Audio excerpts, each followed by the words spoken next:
The joint by joint approach is a way of looking at the human body that was developed by a strength coach named Michael Boyle and a physical therapist named Gray Cook.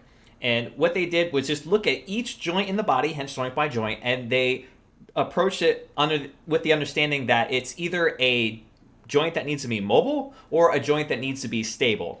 So, looking at our joints, the ankle, the hips, and the thoracic spine all need to be mobile, while the knees, the lumbar spine, and the shoulder need to be stable.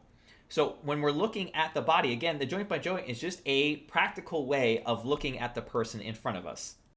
Now, this is just a very small look at the joint by joint approach. I've linked an article down below written by Michael Boyle, which explains it much more in depth and much better than I ever could. So, that is definitely something you must read to understand this approach.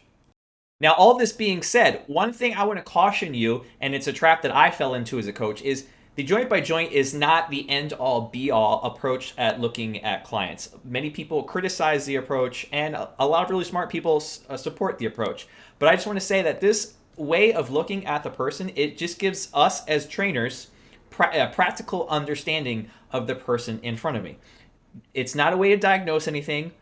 If someone is lacking mobility at a specific joint, it does not mean they will definitely have some sort of pain at a stable joint. Again, it's just a practical understanding, gives a basic understanding of the person in front of us.